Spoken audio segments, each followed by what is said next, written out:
¿Qué tal? Muy buenas noches, amigos, bienvenidos. Están viendo Castilla y León Televisión, están viendo Espacio Abierto. Hoy es martes 22 de junio, más o menos estamos en la hora habitual de nuestro espacio y aunque no se lo crean, hoy no vamos a hablar de la crisis, que viene siendo lo habitual en las últimas semanas, y tampoco hemos invitado esta noche a 4 de las personas que en nuestra opinión más saben de agroalimentación de nuestra tierra para hablar del Mundial, sino para hablar lógicamente de agroalimentación, de distribución y de comercialización, de muchos retos y también de muchas dudas que están presentes en el día a día, a la hora de ir a adquirir muchos productos en la cotidianidad de nuestra rutina diaria. Esta noche nos acompañan en este espacio abierto Juan Pascual, que es, aparte de buen amigo, el consejero delegado del Grupo El Árbol. Muy buenas noches, Juan. Hola, ¿qué tal? Buenas noches. Bienvenido. Gracias. Gracias por estar con nosotros. Gracias a vosotros.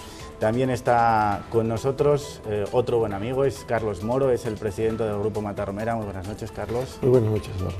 Y en la parte izquierda, buenas noches, Carlos, está otro Carlos, es el ala izquierda de la mesa, a la derecha de sus imágenes está con nosotros también Carlos Rico, que es el presidente de ACOR. ¿Qué tal? Muy buenas noches, Carlos. Buenas noches. Bienvenido. Gracias, bien hallados. Gracias por invitarnos. Es la parte dulce de la mesa. Y en el ala derecha está un habitual de las tertulias de Castilla y León Televisión, es redactor jefe del Mundo, es director del programa Caminos y Sabores en esta cadena precisamente y también es buen amigo Fernando Lázaro. Buenas noches. Muy buenas noches. Que esta noche viene a poner el punto agrio, el punto amargo en este otro lado de la mesa, viene de sparring precisamente para que, bueno, veamos a ver si movemos un poco algunas de las cuestiones que vamos a plantear a lo largo de esta noche. Y en primer lugar, y como es habitual en este espacio abierto, lo primero es contextualizar este debate en torno a la agroalimentación a través de nuestro informe semanal. La gran distribución factura en España más de 76.000 millones de euros en sus 15 millones de metros cuadrados de venta. Son 15.600 establecimientos minoristas propios, 13.100 franquiciados y 638 cash and carry. Son datos del Anuario de Distribución 2009-2010 que sitúa al grupo Carrefour, en el que se incluye también la cadena Día, como el primer grupo en facturación con una cuota de mercado del 19,4% y 15.000 millones de euros de facturación, seguido de Mercadona con una cuota del 18,6%, Eroski con un 11%, Auchan con un 6,4% y las divisiones alimentarias del Corte Inglés con un 6,23%. El Grupo El Árbol, tras su adquisición de Galerías Primero, cuenta con 461 establecimientos, casi 7.000 empleados y una facturación de 1.000 millones de euros, arañando un 1,3% de las ventas nacionales y en metros cuadrados en torno al 2%, por delante de Alimerca, Freud, Sabeco o Aldi. A los supermercados, que incrementan su cuota de mercado absorbiendo lo que pierde el comercio tradicional.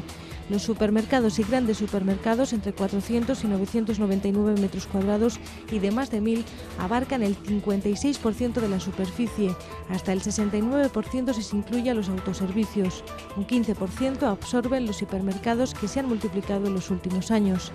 Las distribuidoras son el eslabón final de una cadena que se inicia en las más de 30.000 industrias agroalimentarias, de las que el 95% son pequeñas o medianas empresas y esencialmente rurales. 1 de cada 2 está en municipios de menos de 10.000 habitantes y un 37% en municipios de menos de 5.000. La atomización de la industria es uno de sus males. Su falta de dimensión limita su competitividad en un mercado global donde el que manda es el consumidor y sus nuevos patrones de consumo. El aumento de la población inmigrante, el número creciente de hogares unipersonales, de jóvenes independientes o de parejas sin hijos son modelos de consumo que no conviene descuidar. En Europa aumenta el tirón de las tiendas delicatessen en el comercio electrónico o en establecimientos de 24 horas. Crece también la confianza del consumidor en las marcas de distribuidor, con una cuota del 41%, España en quinto lugar, por detrás de Suiza, Bélgica, Reino Unido o Alemania. 9.000 millones de euros de facturación, un 14% más que en 2008, 38.000 empleos, 3.200 empresas y una aportación al Producto Interior Bruto de la comunidad del 11%. Es el peso del sector agroalimentario en Castilla y León. 436 millones de euros se han invertido en I+D+I, competitividad en las industrias agroalimentarias, de los 700 millones previstos en un plan que pretende incrementar en un 30% el valor del consumo de materias primas procedentes de la comunidad y en un 25% el valor de la producción bruta salida de fábrica. Cerca de 500 empresas se han sumado ya a la marca Tierra de Sabor. El incremento del valor añadido es uno de los retos para cortar distancias entre los precios que paga el productor y los que paga el consumidor. Las organizaciones agrarias denuncian las brutales diferencias. El encarecimiento de los productos es un problema común en todos los países de la Unión Europea. No resultan tan desproporcionados donde la comercialización se hace de forma más directa a través de grandes cooperativas como en Suecia o Dinamarca, que canalizan entre el 60 y el 70% de los productores. En España la cifra solo es del 15%. El sector está obligado a transformarse, a aumentar su dimensión empresarial y apostar por la innovación para garantizar su supervivencia. Son los retos estratégicos de la distribución agroalimentaria española, con deberes para los productores, los distribuidores y las administraciones. Bien, pues la primera pregunta que queremos poner sobre la mesa se la trasladamos al consejero delegado del Grupo El Árbol, de nuestro grupo de distribución, del grupo regional. ¿Dónde tenemos, dentro de esos deberes, dónde hay que incidir? ¿En la comercialización, en la distribución, en la transformación? Bueno, yo creo que hay que incidir básicamente en una cosa que es generar valor en la comunidad. O sea, lo importante es que el máximo valor posible desde el origen hasta el final quede en la cadena de valor dentro de la comunidad. Y yo creo que en este sentido, y esto daría para mucho debate y no quiero extenderme demasiado, creo que hay que actuar casi en los diferentes estadios de la cadena. Hay que actuar en el origen, porque hay que propiciar en la medida posible que desde el origen llegue el producto lo más terminado posible al final de la cadena, que es la distribuidora, y también quizá la distribuidora tiene que acoplar algo para que ese origen le llegue en buenas condiciones. Pero insisto, el objetivo debe ser que la generación de valor quede en la comunidad. Presidente del Grupo Mata Romera, que tiene 7 bodegas nada más y nada menos que en 6 consejos distintos. ¿Dónde hay que incidir? Bueno, yo creo que como todas las cosas complejas hay que incidir en todos los elementos de la cadena. Desde el propio productivo, a nivel agrícola, en la que no cabe duda que hay que buscar dimensionamientos más rentables para conseguir productos más competitivos. No se puede competir con otros países o con otras zonas con dimensionamiento de la propiedad pequeña o sistemas que lo corrijan, sistemas cooperativos que realmente hagan que eso funcione, aunque la idiosincrasia regional no lo favorece especialmente. Entonces, si no, empresas o organizaciones que logren pues, acumular, digamos, una masa crítica importante. Después, en la transformación, indudablemente hay todo un campo por hacer, y en el dimensionamiento, lo decía el propio vídeo de presentación, hace falta una mínima dimensión para poder llegar a comercializar. Una cadena de comercialización como esta nuestra de aquí de Castilla y León, El Árbol, pues es imposible que pueda establecer relación con no sé cuántos miles de industrias agrarias solo de la región. Por tanto, hay que facilitar o vehiculizar por tamaño o por agrupación o por organización esa cadena. Y también hay que pedir o hay que exigir la mejora también de todos los sistemas, la mejora de la logística, de las cadenas de distribución, del envío, la mejora en los sistemas de comunicación informática y actualización, la mejora en los sistemas de información. Bueno, yo creo, digo, de información en general y al consumidor y entre los distintos B2B, entre las distintas empresas. Yo creo que hay que hacer muchas cosas en todos los estamentos, siempre hay que hacerlo a lo largo de la vida, pero mucho más en este momento en el que hay pues un cambio de diapasón. Las ondas han cambiado y ya no son uniformes y homogéneas como hace 3 años, por tanto hay que encajar con el nuevo diapasón de la oferta y la demanda. ¿Cuál es la opinión del presidente de ACOR? Hombre, aquí ya se han dicho los factores fundamentales, ¿no?, de incidencia, son tan abiertos y tan lógicos que no me queda más que asumirlos como míos también. Pero me gustaría hacer una incidencia, porque creo que independientemente de todo este esfuerzo también habría que hacer, bajo mi modo de ver, un esfuerzo especial en concienciar al consumidor. El consumidor cree que la calidad se puede conseguir a un precio barato o ridículo, vamos a decirlo así, y eso está literalmente ligado con la lógica y el sentido común. Nosotros estamos en un mundo muy desarrollado con unos costes mínimos y esos costes implican a su vez una presentación y una proyección del producto. Estoy convencido de que vivimos en la zona del mundo con más calidad agroalimentaria, con más calidad sanitaria, con más calidad laboral, y todo eso implica presiones de producción. Eso incide directamente en nuestro valor de competitividad. Y aquí, bajo mi punto de vista, hay un problema de escala. Se está comparando productos que son sustancialmente distintos con una regla semejante. Y es diferente el asunto. Tenemos que partir de la misma base para en esa base desarrollar y construir nuestro sistema productivo. Insisto, para mí es fundamental que el consumidor asienta, como soy yo, estos elementos que condicionan a todos. Fernando. No, yo creo que el problema es de origen, lo decía claramente el vídeo. 95% de las empresas pequeñas y medianas, poca capacidad productiva, muy poca preparados empresarialmente, incapaces de vender sus productos. Por otro lado, la distribución, que representa el 65% más o menos, son los últimos datos que manejo, de las ventas en España. Gran presión de cara al pequeño productor, con lo cual la cadena se rompe siempre por el lado más débil.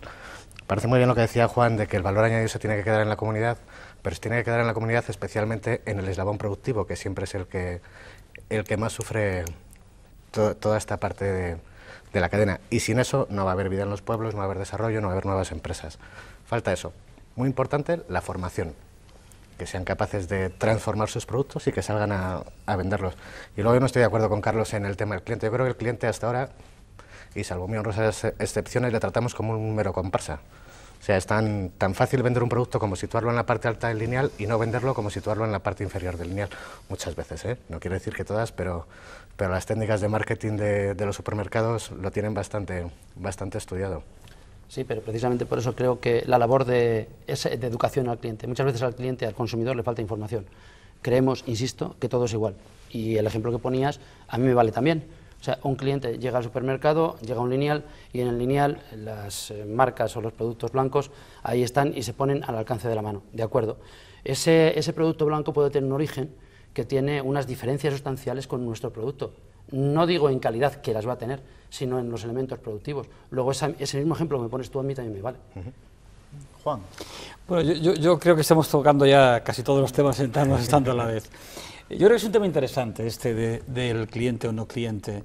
Yo desde luego creo que el cliente es muy inteligente y sabe muy bien lo que hace y deja de hacer, o que le gusta o lo que no le gusta. Ahora bien, por aportar cosas positivas, yo defiendo en diferentes foros que quizás en nuestro sistema educativo también haga falta una asignatura que se llame educación alimentaria. Es verdad que a veces el cliente le faltan medios, le faltan elementos para evaluar si un producto es mejor que otro, o por qué un producto es mejor que otro, o por qué a mí, que tengo unas características personales o una salud personal, este producto me va mejor que otro. Y quizás en esto, en este país, tengamos que avanzar un poco más y tengamos que empezar a pensar en educación alimentaria desde los colegios. Sí, sería... Probablemente igual que educación vial u otras, ¿no? Pero dentro de estos regímenes de cambios educativos, a ver si alguna vez nos acordamos también de esto.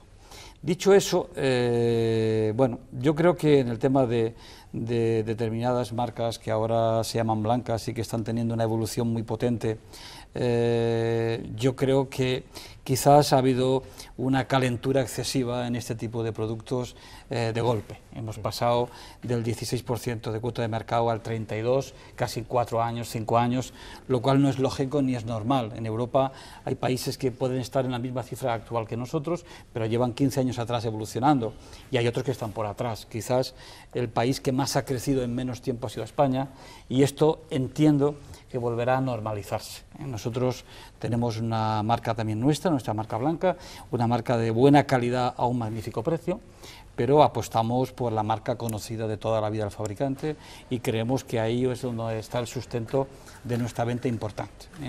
No creemos que la solución definitiva pase del blanco al negro. Hay cadenas que han apostado única y exclusivamente por eso. Bien, cada uno es libre en su casa de hacer lo que considere oportuno. Nosotros, desde luego, apostamos por la marca conocida y creemos que ese es el futuro, y ahí es donde está el consumo a lo largo. Y estoy de acuerdo contigo, Carlos, que todo lo que hagamos porque el consumidor sea conocedor del producto, de sus cualidades, esto es bueno para todos, para todos. Yo me alegro que digas esto de que apuestas por la marca del fabricante. En el caso de los vinos ya es algo absolutamente notorio, porque el contraste en cualquier vino de marca en la que defiende el viticultor o el bodeguero su propia marca y la distribución, hay tal abismal diferencia que no es entendible, ¿no? O sea, únicamente por una cuestión pura, a veces, de un precio, de una oportunidad, de una coyuntura de mercado. Porque los aportes de valor de una marca que lleva detrás un prestigio, un tiempo, que se está jugando en el mercado toda su empresa, hacen que tengas el sumo cuidado para que con tus marcas estés dando la calidad, el precio también adecuado y cuidando las cosas, cosa que en el caso de las marcas blancas no se da. Bueno, nosotros no hacemos ni participamos en ese tipo de productos, pero me parece que es una cuestión que en este momento está exacerbada un poquito por la coyuntura económica, por la pura situación de elementos de crisis y por tanto una menor capacidad adquisitiva, y también un poco de psicológico, ¿no?, de la búsqueda absolutamente del precio, cuando a veces hay una diferencia pues realmente pequeña, ¿no?, con otras marcas, sobre todo algunas del gran consumo, de los lácteos y demás, que han bajado bastante el precio, ¿no? Pero no cabe duda que coincido con todos vosotros, es que la formación, la información alimentaria es objeto de que fuese una asignatura de colegio y objeto de que se cuide permanentemente. Nosotros lo hacemos mucho, nos encanta que la gente venga a visitar nuestras bodegas, porque así pueden ver cómo sale, de dónde sale, de qué uva viene en el momento de la vendimia, y eso ayuda después al consumidor a tomar su elección libremente. La formación y añadirlo con tiempo a la hora de ir a hacer la compra, porque la realidad te dice que sales del trabajo tarde, vas, compras y coges lo primero que te hace. Pero bueno, volviendo a lo de las marcas blancas, yo creo que es la situación más kafkiana que puede haber ahora mismo, es precisamente esa. Un supermercado que vive de la marca, destruyendo las marcas para crear su propia marca. Es que es el mayor sentido del mundo. Yo no le daría esa lectura. Yo hoy soy interproveedor tuyo, mañana dejo de gustarte, coges otro interproveedor, sigues trabajando con tu marca. Bueno, la figura de interproveedores la utiliza un operador concreto, bueno, nosotros en concreto no utilizamos esa figura y la mayoría de operadores del mercado no la utilizan. Yo creo que no, yo creo que hay espacio para todo. Quiere decir, hay un espacio para la marca blanca y para la marca de distribución porque hay un público que quiere un producto de calidad a un precio más que ajustado. Ahora, probablemente ahí no esté la excelencia, probablemente, y esto depende de cada operador y cada uno con su política. En general, es evidente que el fabricante histórico, el conocido, el que lleva ya muchos años en el mercado, como bien decía Carlos, lleva muchos años de investigación, muchos años de inversión, muchos años de desarrollo, y por tanto esto al final tiene que tener un reflejo lógico. Ahora bien, yo no diría ni que, yo no entraría en el terreno de esto o lo otro. Yo creo que hay mercado para todo. Hay un público para ese tipo de producto y evidentemente nosotros lo tenemos. Nosotros aproximadamente el 20% de nuestra venta está enfocada a ese producto, que es un producto, insisto, de calidad a un precio muy ajustado. Pero hay otro público que quiere otro tipo de producto, otro tipo de enseña más conocida, otro tipo de bien. Yo creo que hay para todo, ¿eh? Y si me permiten un pequeño, para distensionar un poco esto, porque si quisiéramos seguir por aquí, yo suelo decir también en plan jocoso que en una época difícil como esta, porque es una época difícil, donde hay que ajustar mucho los presupuestos, donde hay que ajustar mucho los gastos, donde hay que ajustar mucho las cosas, hagamos bien los números, hagamos bien los números de cuánto invertimos en alimentación y cuál es nuestro posible ahorro a veces por ir a un producto de una inferior calidad. Hagamos bien los números, porque a lo mejor, pues cambiando el destino vacacional o cambiando alguna otra cosa en tu vida y en tu presupuesto, probablemente llegues más lejos o más rápido. Por tanto, hay quizás un tabú de que en la compra del supermercado puedes solucionar el fin de mes. Yo no digo que en algún caso sea así, cuidado, porque insisto que hay mercado para todo, pero sí digo que a la gran mayoría de gente la compra del supermercado le arregla poco el fin de mes. En general. Es por una falta de información y de cultura alimentaria, porque cuando uno se da cuenta de que uno es lo que come, como decía algún gran gastrónomo, pues se da cuenta de que tiene que cuidar muchísimo su alimentación y que su salud va a estar ligada a una alimentación lo más saludable, lo más sana, lo más correctamente posible. Entonces, como tú dices muy bien, un pequeño gasto a mayores que te va a dar una garantía de calidad, normalmente con marca específica de productor, te va a evitar un pequeño gasto en otro aspecto que no te va tan directamente ligado, a lo mejor aspectos tan fundamentales como es la salud, y la alimentación, insisto, va directamente ligada a la salud, como es este tema. Entonces, pero ahí entramos además en un punto que para mí también es importante, y es el abuso o uso excesivo de ciertos eslóganes en la publicidad, eslóganes que son muy fáciles de hacer llegar y que dicen en mi pueblo que la peor de las mentiras es la media verdad. Y se está abusando de medias verdades. Y todo esto incide en lo mismo. Es cierto que es mirar el problema de distintos ángulos, pero al final el punto de vista está puesto en el consumidor, en la garantía de calidad y en la garantía de sanidad, unido además a una serie de parámetros que muy difícilmente la gente de a pie de calle lo ve, que es una defensa del medio ambiente, una defensa de sistemas productivos mucho más ecológicos, más eficientes desde el punto de vista de energía. Y eso implica muchísima inversión y además trabajos de calidad, que normalmente también se tiene o no se tienen en cuenta a la hora de comprar. Y lo decías muy bien, porque es cierto que con muy poquitos esfuerzos, en España el consumo de azúcar es uno de los más bajos de Europa. O sea, que puedo ser la parte, entre comillas, menos influenciada, ¿no? por esa perspectiva. Estamos alrededor, no llega a los 30 kilos en estos momentos, cuando estábamos en 32, 34. En Centro Europa se puede llegar a 40 o 41. Bueno, 30 kilos de azúcar significan nada en la cesta de la compra. Y 30 kilos de azúcar producidos bajo unos parámetros determinados tienen una gran diferencia frente a otros azúcares de otros orígenes que evidentemente no se sabe o cuando menos se pierde la trazabilidad. ¿Cuánto valor añadido se pierde? Por poner también sobre la mesa un tema que está muy en la calle. Escuchamos últimamente, no sé si decir los últimos meses, en los últimos años, a los agricultores y a los ganaderos, también como a los de nuestra tierra. ¿Cuánto valor añadido se pierde en el proceso entre el productor y el consumidor? En mi opinión, este es otro tema muy debatido y que le falta quizás seriedad en el tratamiento y le sobra calentura en lo mismo. O sea, no hay blancos o negros. Yo invitaría a que hubiera foros donde de verdad se analizaran las cadenas de valor de los productos. ¿Qué pasa con un producto desde que el campo genera ese producto hasta que aparece en el lineal de un supermercado? ¿Qué cosas hay en medio? ¿Qué cosas hay que hacer? Y cómo va añadiendo valor los diferentes pasos que se van sucediendo. El recurrente es que si, lo comentabas antes de forma rápida y breve, que si el beneficio va hacia un lado o hacia el otro. No, el beneficio es un resultante después de unos procesos. Entonces, para mí, antes de hablar de dónde va el beneficio o deja de ir, hay que hablar de cuáles son esos procesos. Tenemos que preguntarnos si son necesarios tantos pasos y tenemos que preguntarnos quién los genera y, por tanto, dónde se reparte ese beneficio.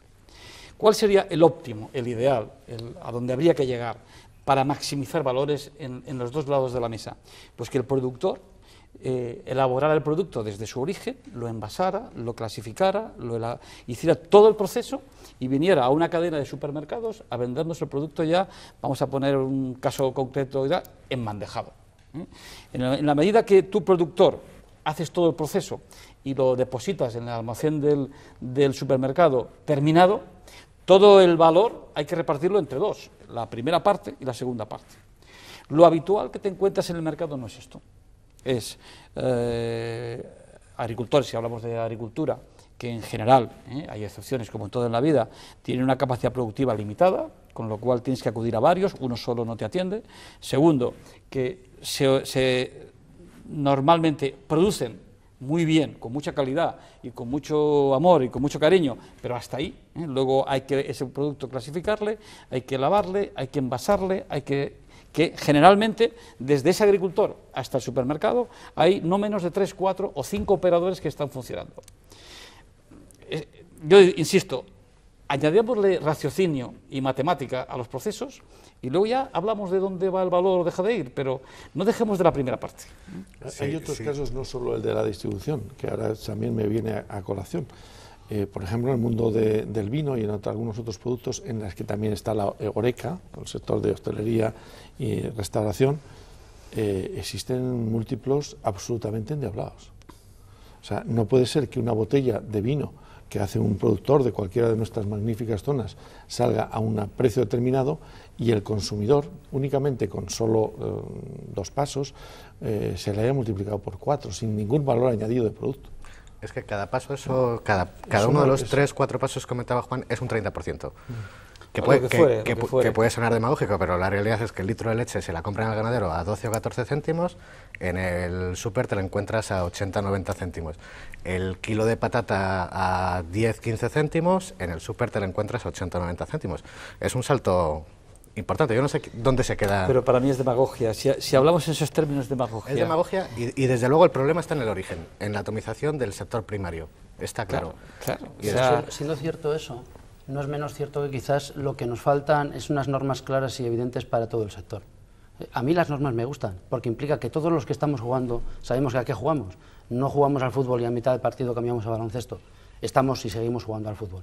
O sea, creo que hay que poner unas normas muy claritas y evidentes, porque es cierto, lo que decía Carlos, que en determinados aspectos, en un solo paso, se multiplique por 4 el valor de un producto, no es sensato, cuando además sabemos que la presión va a la inversa, bueno, lo que llama Jaime del Amo la doble presión inversa del sector productivo.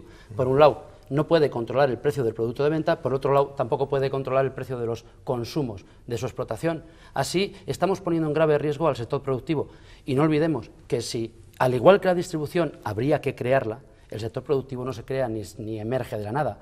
Un sector en el que implica mucho tiempo, implica un conocimiento muy fuerte del medio en que te rodeas y un negocio muy difícil, porque estamos además al raso, ¿no?, como se suele decir.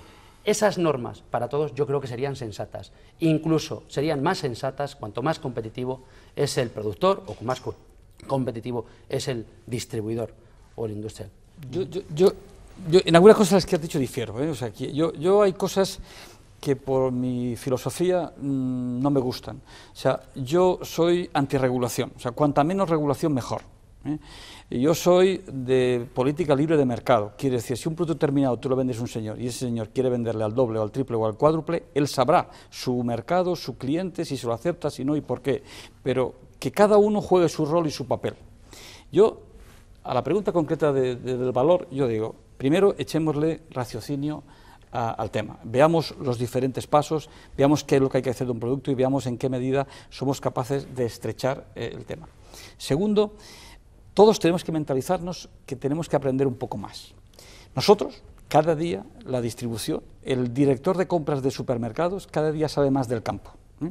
Y cada día pregunta más al productor qué tipo de fumigación ha utilizado, qué tipo de riegos utiliza, qué tipo de aguas, qué variedades nuevas somos capaces de hacer, y para eso el director de compras cada vez tiene que saber más de esto. Pero al igual, el productor, que insisto, en esto ha empleado muy poco tiempo, tiene que saber cada vez más de cómo comercializar un producto, de cómo su producto tiene más venta o menos venta, y este diálogo hay que ir estrechándolo, pero de verdad que en estos temas, que son la esencia de lo que estamos hablando, estamos a muchos años de distancia todavía, estamos muy lejos todavía de generar. Yo ahí, perdona, pero creo que el productor está muy mentalizado de cómo hay que comercializar el producto. Es verdad que es una labor que no hace, no es nuestro caso, porque en Acor además lo hacemos, ¿no? O sea, estoy hablando ya en el sentido más amplio de la palabra de productor. El productor se ha molestado mucho en buscar esas variedades que desde el punto de vista de envasado de zanahorias tengan ese tamaño perfecto para la bandeja de zanahorias, que tenga aquel color que está demandando su productor, o sea que está involucrado, entre comillas, en la comercialización, no directamente en el empeño de esa actividad, pero sí indirectamente para favorecer esa actividad. Y sin embargo, al final la presión viene a ese productor, porque de la noche a la mañana la bandeja de 12 centímetros hay que meterla de 10 y no hay zanahoria de 10.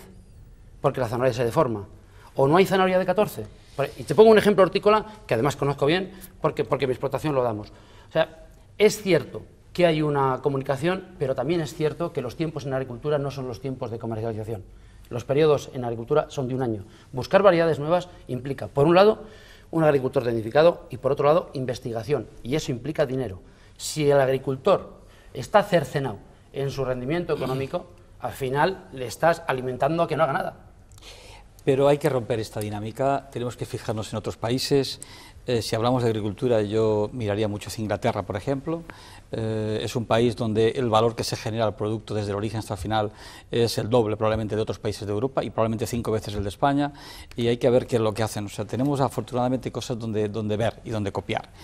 Hay que romper esta dinámica, quiere decir...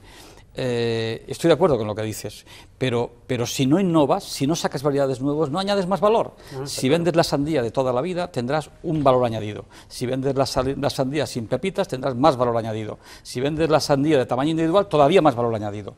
Y esto son 2 más 2, 4. Es que no es tan complicado. E insisto, tenemos dónde mirar. Pero no podemos llevar esto al terreno de si eres tú o soy yo, de si es tu margen o el mío, o te lo tienes que hacer tú o yo. Yo he dicho antes, ambos dos tenemos que aprender a dialogar. La distribución y sus compradores tienen que aprender a dialogar con el agricultor, porque tienen que saber esto que tú planteas, de si la variedad o no variedad. Pero el agricultor también tiene que saber de comercialización, para que juntos seamos capaces de construir. Y hay ejemplos. huyamos de la agricultura, vayamos a producto envasado. Coca-Cola en refrescos. Nosotros en nuestros supermercados hacemos gestión por categorías, que se llama. Quiere decir que cada categoría, hablemos de refrescos, que es una categoría, gestionamos cómo, o trabajamos de cómo gestionar la categoría. Lo hacemos muy de la mano de primeros operadores. Si hablamos de refrescos, de Coca-Cola, ¿por qué? Porque es el primer operador en refrescos. Y porque es el que más sabe de refrescos.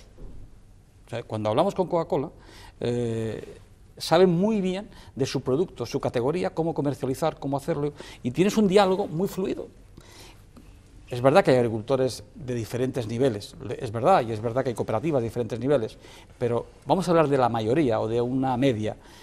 No estamos ahí, Carlos, estamos todavía lejos. Sí, tienes razón, pero igual podíamos hablar de los distribuidores. Hay distribuidores más accesibles y otros menos accesibles. Seguro. Hay distribuidores que te marcan una norma porque te la marcan, y otros, como es tu caso, en el que nosotros tenemos una relación muy directa, no voy a descubrir nada, evidentemente, y en el que comentamos cómo puede ser o cómo no puede ser, qué podemos o no hacer. Y está claro que en este sector todos tenemos que aprender. Yo no estoy diciendo que eso sea una realidad, todo lo contrario. Si de hecho nosotros apostamos por eso. La atomización del campo es el gran cáncer que tiene nuestra sociedad productiva y nos tenemos que agrupar. Necesitamos tamaño, nos guste o no, pero necesitamos tamaño y lo hemos de buscar. Yo no comparto la dispersión de cooperativas, por ejemplo, que es un elemento productivo muy interesante, empezando porque la cooperativa es una empresa que tiene que gestionar muy bien. Afortunadamente hay ejemplos que son todo lo contrario. Y siendo esa la realidad y siendo ese el trabajo, tampoco debemos obviar la realidad también que nos está engullendo a todos, para no cometer el error futuro que estamos sufriendo en presente. Nada más. Carlos, ¿cómo conseguir producciones más altas? Estábamos en ese punto. Vamos a ver, yo creo que hay varias cosas. Lo decía al principio, es necesario tener dimensiones de explotaciones agrícolas pues, más idóneas. Yo lo siento, pero algunas determinadas sistemas de ayudas y demás han consolidado pequeñas explotaciones, no han facilitado la integración de la tierra, se ha seguido sin hacer concentraciones parcelarias, no se ha fomentado, por supuesto, la conjunción de actividades. Yo creo que hace falta, pues no puede ser que en un pueblo en el que hay muy poquitas hectáreas haya más tractores que hectáreas. Eso no es rentable, eso no puede llegar a hacer que sea rentable. Después hay que buscar dimensión, lo decía al principio. Si yo no tuviese una dimensión adecuada para poder hablar con el árbol, pues no podría hablar con ello. Y no es que seamos grandes, nada, pero sí hay que tener una mínima dimensión. No puede el árbol, no puede hablar cualquier otra distribuidora con 60.000 o 40.000 personas, tiene que hablar con menos.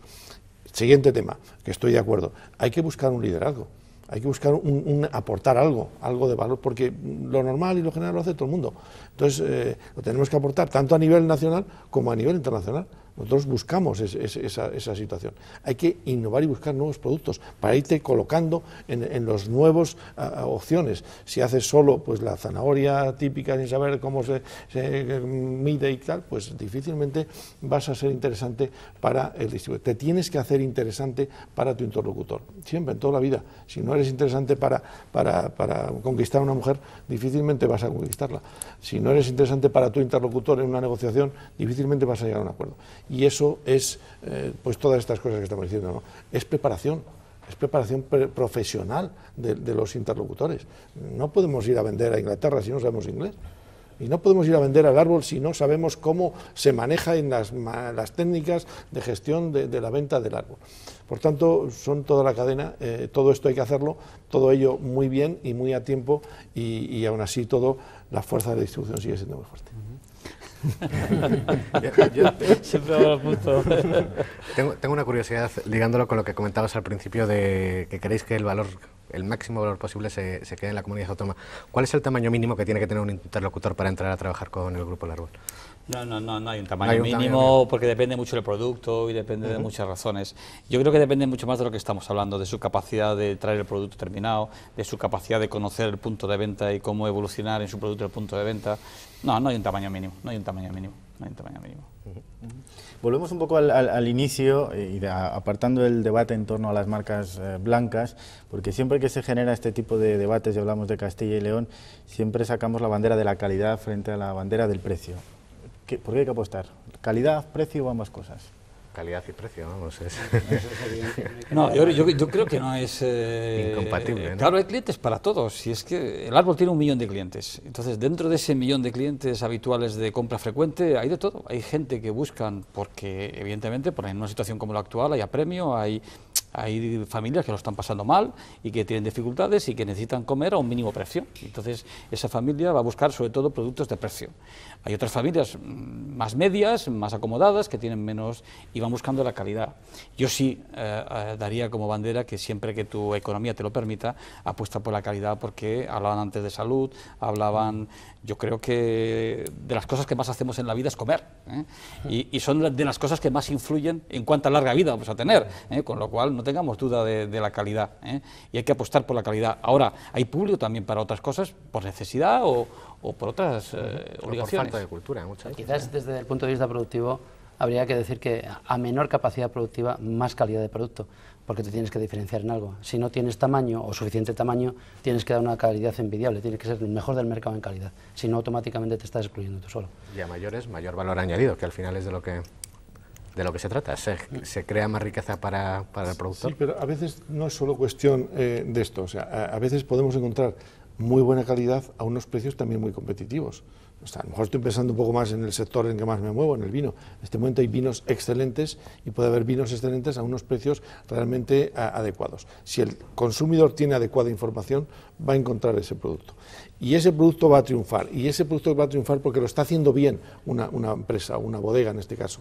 Y además está aprovisionándose de una buena uva que además tiene un precio adecuado.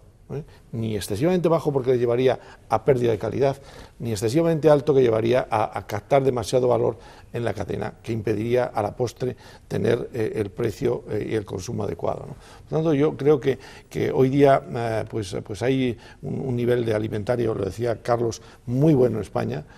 Tenemos magníficos productos, en Castilla y León también. Yo creo que hay que conseguir también que seamos competitivos en precio. No podemos, y lo digo un poco en contra de mi propio concepto, no podemos pensar solo esto es calidad, esto es lo mío, esto es lo mejor, y ya lo sitúo en unos precios desorbitados. Yo creo que en ese terreno tenemos que todos ajustar un poquito y buscar precios lo más competitivos dentro de un estándares de calidad que son posibles. Equilibrados. Sí, sí. ¿Cómo han cambiado los mercados hacia una competencia más dura, además en este momento?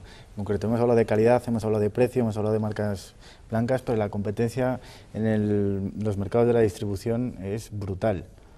Sí, pero es lógico, yo creo que en todos los mercados, también en el mercado de los pisos ahora hay más competencia, o en el mercado de los coches.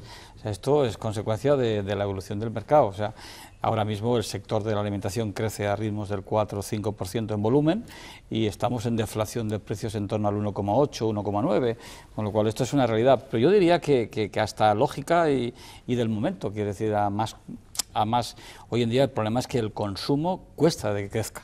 Y si no crece el consumo y tú como compañía quieres crecer, tienes que hacer algo. Y la competitividad es uno de los motores para crecer. Y por tanto, yo diría que es obvio, es lógico. Que no me gusta, pues no me gusta, pero porque soy el primero pues que hemos tenido que apretarnos el cinturón, hemos tenido que reducir costes, hemos tenido que negociar mejor con nuestros proveedores y de ahí que en estos momentos pues el árbol sea una cadena muy competitiva en precio y para ello hemos bajado los precios y porque la circunstancia obliga y nos obliga a todos. Pero esto es lógico, esto es lógico. Y en este escenario de competencia, en una tierra como esta, que es líder en agroalimentación, en vuestra opinión, la proliferación de marcas de garantía, de marcas de calidad, ¿de alguna manera ayuda a ser más competitivos o al contrario, es un lastre? Bueno, yo creo que en el micromundo de nuestra comunidad pues puede que sea representativo, esto es de Toro, de Cigales o de Guijuelo o de tal. En el macromundo del mundo global no, dificulta el no ir con una unificación mayor de marca. La marca España tiene que ser cuidada, tiene que ser llevada como concepto alimentario en todos los alimentos, en el vino también. Pero después yo creo que hay que agrupar un poquito este concepto porque nos perdemos un poquito por ahí por el mundo con tanto maraña de marcas. Y lo digo yo, que tengo el principal tema, estamos en 6 consejos reguladores, tierras de sabor y demás. Pero cuando te enfrentas al mundo, y yo creo que no tenemos que pensar solo en la comercialización regional y a veces ni siquiera nacional, sino yo defiendo que en esta tierra, en Castilla y León, el futuro importante está fuera de España. pues entonces debería pensar, yo ya lo he comentado y lo he insistido a algunas de las autoridades, en unificar un poco más las acciones comerciales, el discurso, la imagen y la venta, vamos, los temas para salir a China, allí no conocen, no saben cuál es la diferencia entre cigales y toro, pues no saben. Hay vino español, no sé si del Duero, y más allá no, pero tienen que tener la imagen de vino español y del Duero, o de azúcar de España, si es que se toca el tema, que yo también soy de Acor y me encanta el azúcar y soy remolachero, pues hay que defenderlo para valorarlo como tal. ¿Por qué? Porque sea pues más ecológico, más sano, más natural. Tenemos que, sí, yo creo que la diversificación de denominaciones de calidad específica ha sido una política excelente, ha hecho que se mejorase la calidad en todos aquellos territorios, pero ahora para salir fuera necesitamos al revés, agrupar un poco esas líneas y salir con una imagen más unificada. Yo, bueno, puedo estar de acuerdo contigo más o menos en la filosofía, pero muy de lejos, yo creo que, pero bastante lejos. Creo que las marcas de calidad cubren un papel fundamental y más hoy. Tú puedes tener una marca paraguas para salir, sí, pero eso te implica siempre una menor calidad que una denominación de origen, porque lo que está buscando hoy el mercado, y sobre todo el mercado más culto, es el origen del producto y cada vez de forma más natural. Si tapas este origen con una marca paraguas que sea marca España, que me encanta, pero para determinados productos, estás perdiendo buena parte del valor añadido que te supone el origen, la naturalidad y todo el producto. Sí, pero tiene que haber un equilibrio. Y sí, no, compartiendo lo que estás diciendo, yo creo que ahí Carlos ha puesto el dedo en la llaga. Nosotros, por ejemplo, estamos hablando de un lineal. El azúcar no se distingue, entre comillas, sin embargo la marca Acor es una marca reconocida por calidad. Y nosotros en la unión que hemos hecho con Terios, la marca Acor se va a mantener en España, las especialidades van a venir con el nombre de Terios, porque son especialidades que ya tienen nombre suficiente, compartido la marca, pero no vamos a crear marcas nuevas. Podíamos haber distribuido Acor por un lado, Terios por otro, y haber intentado ganar cuota de mercado con dos marcas, no tiene sentido. En un determinado momento hay que romper ese corralito, por decirlo de alguna manera, con una imagen más globalizada y sobre todo porque te permite hacer frente a elementos, por ejemplo, publicitarios, que distribuyen el gasto entre todos y no uno solo. O sea, que es cierto que aquí en España es importante, pero allende los Pirineos esa situación se pierde, salvo en honrosas. Yo estoy de acuerdo contigo porque estás hablando de marcas de empresa, que eso es lo que hay que potenciar por encima de todo. Yo te hablo de una marca genérica de protección de producto. O sea, no son micromarcas que se conocen en Castilla y León. Cuando llegó el primer jamón a Estados Unidos montaron una fiesta que todavía están hablando de ellos. Son marcas que trascienden mucho más del origen y eso es lo que hay que defender. Bueno, hoy me contaba nuestro jefe de área de exportación de China, con gran satisfacción, que nuestro vino de pago de Matarromera lo estaban consumiendo con gran placer y que habían descubierto el vino de España. O sea, que el problema era que no conocían la calidad de los vinos de España. Entonces, fíjate que al final de un vino de pago, que es nuestra especialidad, te están acabando hablando del vino de España.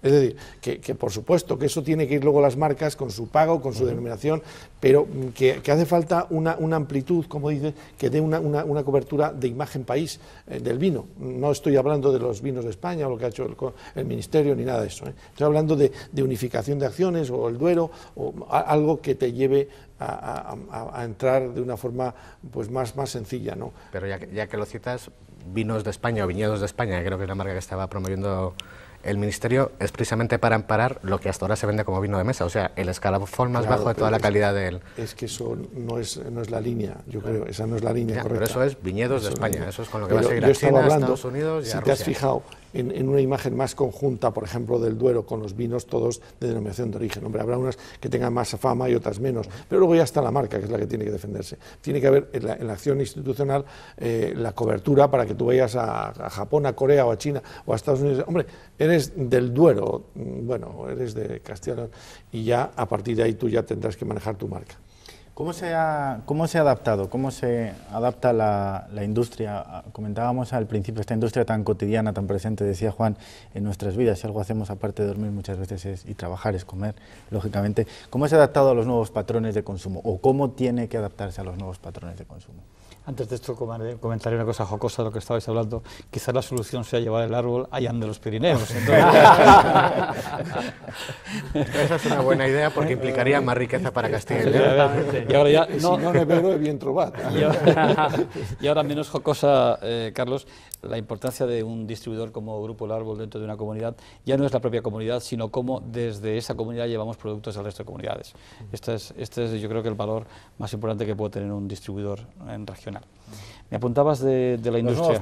Los nuevos patrones, al final, lógicamente, la distribución, la sociedad va por delante de la distribución. Entonces, ¿cómo se adapta la industria precisamente a estos nuevos patrones de...? ¿Hablas en general o en Castilla y León? Sí, en general. Bueno, yo creo que hay de todo. Hay industrias que van muy rápido y industrias que lo van menos.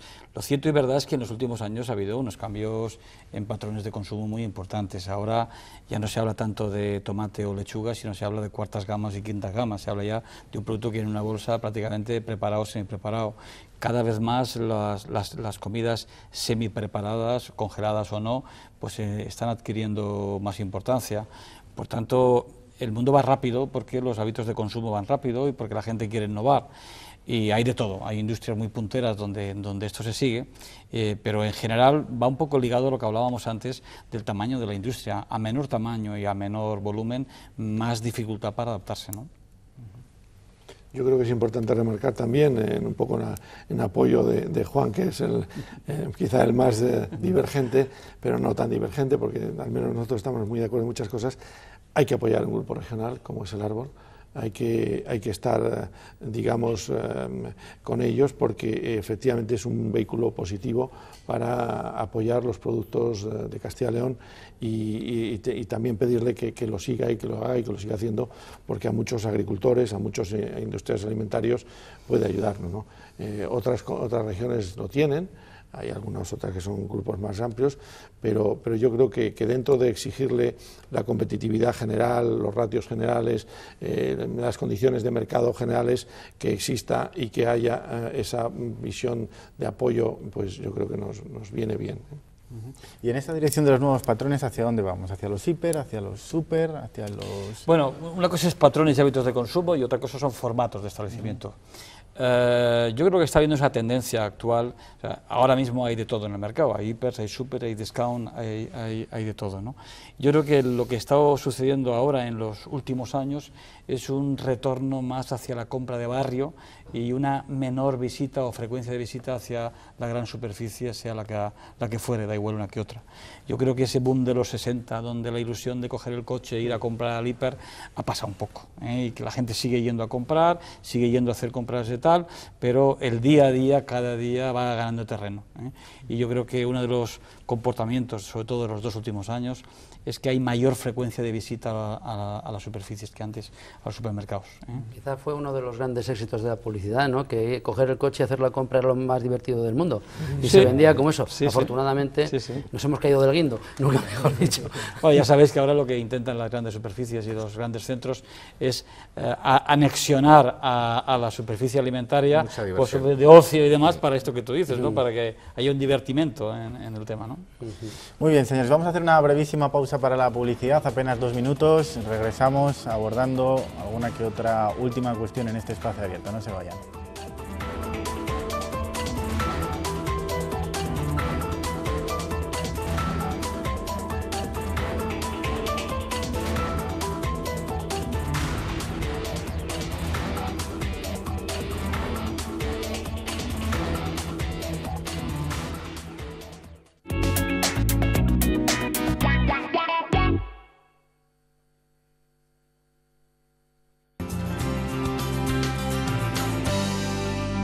Rüdiger Müller. Me llamo Guido Miller. Estoy haciendo el camino porque estoy de vacaciones y creo además que es muy bueno para el espíritu y también para mí. Meaning for me. Nada, me llamo Félix, estoy haciendo el camino de Levante y enganchando con el de Zamora, con el de Plata cogiendo un poquito la vertiente de Sanabresa. Y nada, y es la segunda vez que repito, que el año pasado me enganchó por la convivencia, por un poco deporte, un poco religión, una mezcla de todo que no se puede explicar bien cómo es. Bueno, mi nombre es Pedro Hensel, yo soy de la Ciudad de México. Es la primera vez que hago el Camino de Santiago. Y bueno, lo que me gusta de hacer esta peregrinación, bueno, la primera es conocer España, la segunda es conocer gente y realmente es una prueba para mí, ¿no? Tanto estar solo conmigo como romper mis límites físicamente. Y he llegado el día de hoy desde el Cubo del Vino, que son 32 kilómetros, y ha sido una etapa muy bonita y muy pesada. Hola, soy Luis del Castillo, vengo de Sevilla haciendo el Camino de la Ruta de la Plata en bicicleta y bueno, de momento estoy aquí en Zamora. El objetivo sería llegar a Santiago, pero yo no me lo propongo como objetivo, sino que el camino te va saliendo día a día.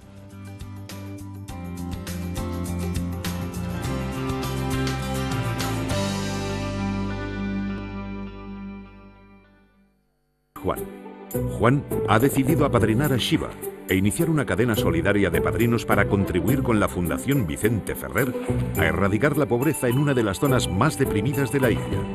Gracias, Juan. Entra en tucadenasolidaria.org y únete a la cadena solidaria de la Fundación Vicente Ferrer.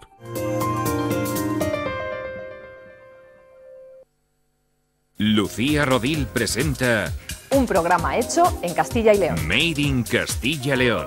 En Castilla y León se elaboran infinidad de productos de agroalimentación, pero además se fabrican coches, componentes de aviones, se comercializan cosméticos, se hacen libros, sombreros e incluso videojuegos. En Castilla y León se produce casi de todo y nosotros se lo vamos a enseñar. Los domingos. Además, la última hora de la actualidad económica. En las 7 de Castilla y León Televisión. La diferencia entre el bien y el mal se reduce a una simple elección: sobrevivir o perecer. Esa bomba que pintó Isaac, tenemos que impedirlo, pero es que no sé si puedo hacerlo.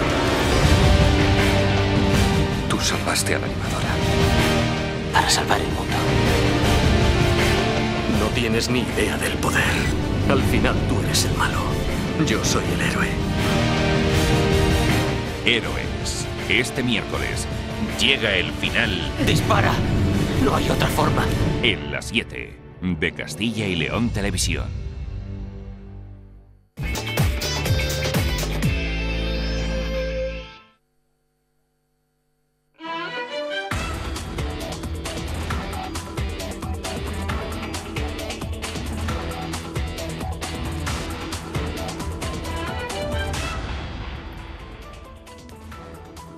Continuamos aquí en Espacio Abierto en Castilla y León Televisión, apenas nos quedan 5 minutos, pero aprovechando que tenemos este lujo, y digo bien, lujazo de mesa esta noche, hombre, yo no voy a dejarles a los invitados que se vayan sin hablarnos de Tierra de Sabor. Hemos hablado de Paraguas, Tierra de Sabor, esta gran marca de Castilla y León, no sé qué impresión os merece. Quizás primero los industriales. No, evidentemente creo que es una apuesta... Los presidentes, van a hablar los presidentes. No, es una apuesta por lo que estábamos diciendo antes, por diferenciar un producto, identificar un producto de nuestra región con una calidad que cumple unos parámetros mínimos. Es una apuesta decidida que busca un sector determinado, que a nosotros, por ejemplo, nos obliga a hacer una segregación especial de azúcar con unas determinadas características para minimizar ese posible impacto de la calidad y que eso viera un producto del máximo estandarte. Pero tiene mucho trabajo por delante. Hay que hacerlo muy bien y, bajo mi punto de vista, el riesgo mayor que corre esta apuesta es el control, precisamente, de esa buena calidad. Bueno, yo creo que hay que aludir primero a los datos objetivos, ¿no? Los datos que ha presentado Nielsen abogan por un resultado muy positivo, por un conocimiento de marca importante. Me parece que es la tercera marca de este tipo más conocida, después de la andaluza y la gallega, en muchísimo menos tiempo. Por tanto, primero reconozcamos los valores objetivos. Segundo, también la iniciativa valiente, no cabe duda que es una iniciativa valiente y de apuesta por intentar hacer algo por la industria alimentaria y por las marcas de Castilla y León, lo cual siempre también, desde mi punto de vista, hay que valorarlo enormemente de forma positiva. Yo creo que también ha hecho un trabajo muy bueno por los artesanos, esa labor en la que estábamos analizando antes, pequeños artesanos no susceptibles de llegar a negociar con una gran superficie, especie, agrupados y apoyados por Tierra Sabor, está resultando positivo. Por tanto, pues aplaudir esa acción, ¿no?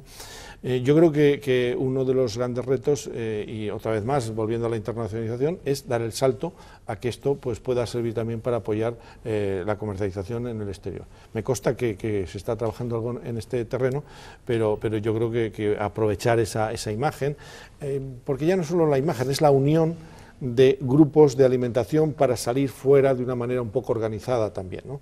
Pues creo que puede ser positivo. En contrapeso de esto también, pues decir un poco que aboga otra marca más, otra denominación más, que a veces puede introducir, pues bueno, pues, y sobre todo a nivel general, porque claro, tenemos la imagen del escudo de Castilla y León, otra imagen no me acuerdo cómo es, así de coloritos que aparece, que ya no se sabe. Sí, el logo de Castilla y León. Luego actual, y luego la Tierra de Sabor, luego la denominación de origen, luego la ecológica, luego, bueno, quizá ahí haya un poquito de demasiado, pues, pero yo creo que la marca Tierra de Sabor está caminando bien, es positiva, ayuda a muchos, nos ayuda también a nosotros, y por tanto, pues es mejor corregir, mejorar, ampliar y aprovechar lo que hay y no, digamos, destruir, sino todo lo contrario. Juan. Sí, no, yo estoy totalmente de acuerdo. Si somos objetivos, si somos justos, el resultado ha sido muy bueno. Yo no diría bueno, ha sido muy bueno. Nosotros, en concreto, este año llevamos un crecimiento medio de productos de Castilla en torno a un 20%. Yo diría que fundamentalmente debido a productos Tierra de Sabor y a la enseña.